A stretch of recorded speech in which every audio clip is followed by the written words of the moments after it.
Graça e paz. Hoje, 31 de março de 2024. Até aqui, nos ajudou o Senhor. Glória a Deus. Amém? No livro de Marcos, capítulo 14, verso do 53 ao 65 diz assim: E levaram Jesus ao sumo sacerdote e reuniram-se todos os principais sacerdotes, os anciões e os escribas. Pedro seguira-o de longe até ao interior do pátio do sumo sacerdote e estava sentado entre os serventuários, aquentando-se ao fogo. E os principais sacerdotes e todo o sinédrio procuravam algum testemunho contra Jesus para o condenar à morte e não achavam, pois muitos testemunhavam falsamente contra Jesus, mas os depoimentos não eram coerentes. Levantando-se alguns testificavam falsamente, dizendo: Nós ouvimos declarar: Eu destruirei este santuário edificado por mãos humanas, e em 3 dias construirei outro, não por mão humana. Nem assim o testemunho deles era coerente. Levantando-se o sumo sacerdote no meio, perguntou a Jesus: Nada responde ao que estes depõem contra ti? Ele, porém, guardou silêncio e nada respondeu. Tornou a interrogá-lo o sumo sacerdote e lhe disse: És tu o Cristo, o Filho de Deus bendito? Jesus respondeu: Eu sou, e vereis o Filho do Homem assentado à direita do Todo-Poderoso e vindo com as nuvens do céu. Então o sumo sacerdote rasgou as suas vestes e disse: Que mais necessidade temos de testemunhas? Ouvistes a blasfêmia que vos parece? E todos o julgaram réu de morte. Puseram-se alguns a cuspir nele e cobrir-lhe o rosto, a dar-lhe murros e a dizer-lhe: Profetiza. E os guardas o tomaram a bofetadas. Até aqui, do 53 ao 65. O título da nossa meditação hoje é: Você já sofreu com a calúnia? Bom, o texto diz assim: calúnia é filha da inveja e do ódio.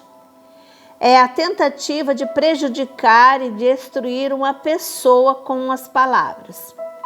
O próprio Jesus sofreu calúnias terríveis. Leia os versículos 56 e 58 a 58. E observe a atitude dos inimigos de Jesus. O mais lamentável na calúnia é que os resultados nem sempre podem ser revertidos. Um roubo, por exemplo, pode ser totalmente restituído, mas uma calúnia, na maioria das vezes, não pode ter os seus efeitos anulados. É por isso que a calúnia é algo muito sério. Apesar disso, à semelhança de Jesus, não podemos permitir que ódio domine o nosso coração quando somos caluniados. Amém? Então, nós temos aqui 3 pontos para a nossa meditação, para a nossa reflexão. Você tem o hábito de contar para os outros o que ouviu de alguém sem certificar-se se o fato aconteceu? O que você acha da ideia de não aceitar fofocas sem a presença da pessoa criticada? Você consegue perdoar uma pessoa que o caluniou?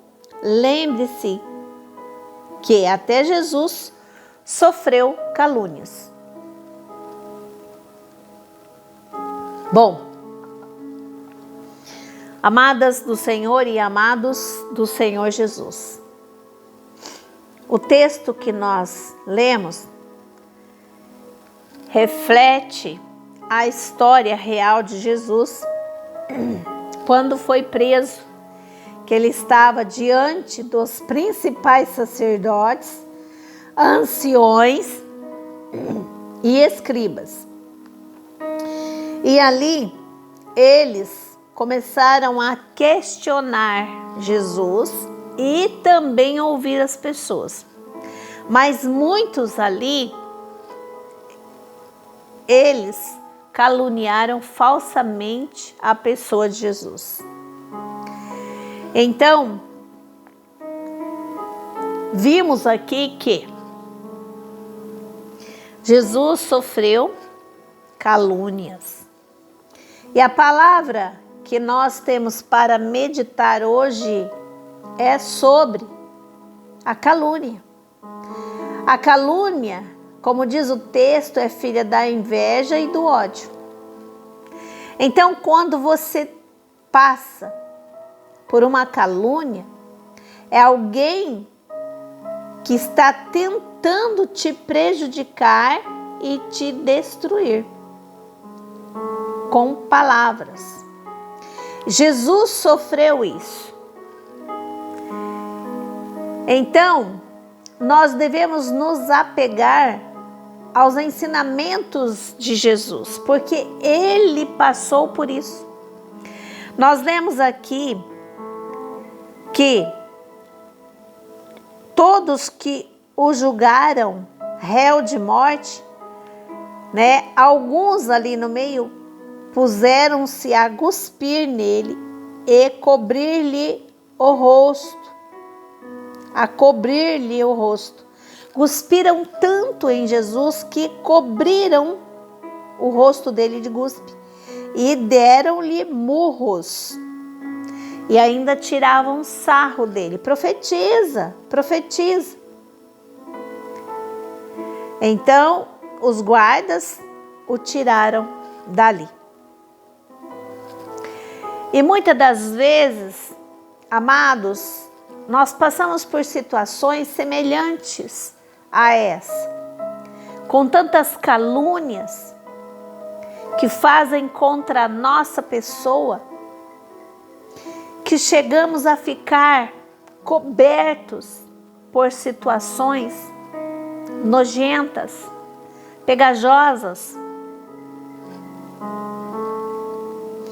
Ficamos com o corpo até dolorido, ou seja, o nosso coração dolorido. Como que pode uma pessoa inventar coisas semelhantes? Não é? Ficamos numa situação horrenda, difícil de sair. É por isso que a calúnia é algo muito sério, levando de repente a pessoa à morte, ou levando outras pessoas a matarem a nós, né? De tão sério que é a calúnia. Então nós devemos aprender com Jesus, que passou por isso. E aonde nós encontraremos forças para superar? Em Cristo. Lá no livro de João, capítulo 16. Agora eu aprendi, tá? Eu vou decorar. Vamos lá? João, capítulo 16 e o verso 33, que diz assim: Estas coisas vos tenho dito para que tenhais paz em mim. No mundo passais por aflições, mas tende bom ânimo, eu venci o mundo. Olha que coisa linda. Eu venci o mundo. Então, Jesus Cristo nos ensina. Primeiro passo, buscar paz nele. Ele nos adverte para que nele tenhais paz. Ele nos adverte mais uma vez: ei, no mundo passareis ou passais por aflições, mas tenha bom ânimo, aprenda dele. Aprendei de mim que sou manso, diz a palavra do Senhor. Você tem o hábito de contar para os outros o que ouviu de alguém sem certificar-se do fato? Então, devemos ter muito cuidado. Muito cuidado. Não fique contando tudo que você ouve. Não aceite na sua casa fofoca sem a pessoa estar presente. E você consegue perdoar uma pessoa que o caluniou? Essa é a parte mais difícil, né, amados? Então, lembre-se que força e ensinamento você encontra na palavra do Senhor. Porque o Senhor Jesus sofreu com isso também. Amém? Pense nisso, medite sobre isso e viva essa experiência em nome de Jesus. Que o Senhor Deus te abençoe e abençoe a tua família em nome do Pai, do Filho e do Espírito Santo. Amém.